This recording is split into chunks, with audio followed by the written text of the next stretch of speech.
Let's bring in retired U.S. Navy Captain Chuck Nash. Chuck, it's good to see you again. Thanks, John. Nice to be with you. Thank you.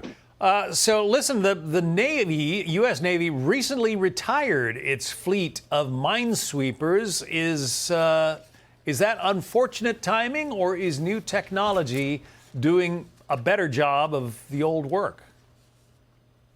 Well, I'm sure the Navy, the force commander out there would love to have those minesweepers. There were 4 Avenger class that were recently pulled out of theater.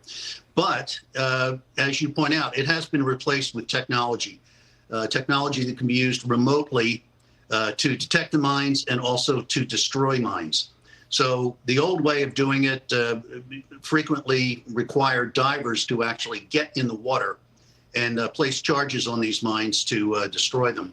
Now that can be done remotely. So it's a lot safer for our EOD folks, and it also should speed things up in getting those mines, the 3 classes of mines, out of the Strait of Hormuz.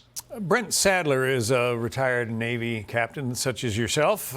He had this to say about how the U.S. can try to stop the Iranian fast boats that have been creating so much havoc there. Listen. I don't think it really should change or temper the approach the U.S. military is being put to use in the region. This is part of the design. We've had the capacities from day one to actually identify and go after those small boats. Those are the type of threats. They're not going to sink a tanker. They're not going to sink a container ship. They are a harassment. They can be identified and seen fairly early. Is that what this amounts to, Iranian harassment, or is the threat truly serious, I guess is the question? No, the small boat swarms are things that we have been considering and looking at for some period of time. Their heavy weaponry is on the bottom of the Gulf right now. All they can do is come out with speedboats, bog hammers, and now an RPG can put a dent in something, but you're not going to sink tankers that are double-hulled.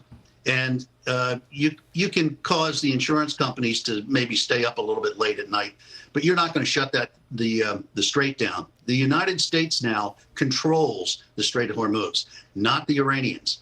And every day that we control it is a day that they get closer to losing their oil wells. They're dragging derelict tankers with tugs over to Karg Island now to pump oil into them because they've run out of storage. And when you run out of storage, I'm sure people are tired of hearing this, but when you run out of storage and you take the internal pressure off the wells, they start to collapse. It takes a long time to get those wells back, if they ever come back to producing where they were before they were damaged when they were shut down. So that clock is ticking, and they're within probably a week of that happening where they're going to start shutting down wells. Michael McCall, the congressman from Texas, says the Iranians are under a lot of pressure that we might not realize here in this country. Listen. The bottom line, Aisha, is what I think, as long as this regime is in power, you're never going to broker a deal that they're going to give up their nuclear quest for a bomb. Right. And as long as that regime's in power, and if they get the bomb, they will certainly use it. They will certainly use it. That's what President Trump has said. He is trying to forestall or totally prevent the acquisition of a nuclear weapon by the Iranian regime. And yet the Iranians are dragging their feet on negotiations. Why? Well, it's very fractured in there. You've got 3 entities. One is the Islamic Revolutionary Guard Corps, or in Persian they call them the Pasdaran, the Guardians. They are controlling about 40% of the Iranian economy. They're into telecommunications, energy, banking. It's like a huge mafia, and it was created for just this circumstance. It was created to protect the Islamic Revolution. That's where they got their name. And so they have been given largesse that the regular military and the regular people could only dream of. And that's what buys them the power. Now that the Ayatollah Khamenei was killed and his son is put in his place, that has weakened that one element. Then you've got the IRGC, and then you've got the people. And the people may have a card to play, and that is a widespread revolution with the regular Iranian army and the regular Iranian navy, which are conscripted, they're drafted.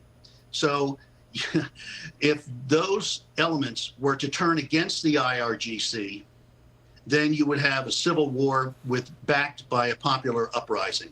And I think those are the dynamics that the IRGC is desperately trying to avoid. And the longer this thing plays out, John, the worse things get for the people, and the more pressure is going to happen on the IRGC. And they may react in an extremely violent way and turn their forces on the people themselves. And as you say, those oil storage tanks are filling up, and that doesn't give the Iranians much time. Captain Chuck Nash, we appreciate your insights. Thanks. Always a pleasure, John. Thank you. Be sure to like and subscribe for all the Fox News latest on YouTube, and catch full shows streaming now on Fox One.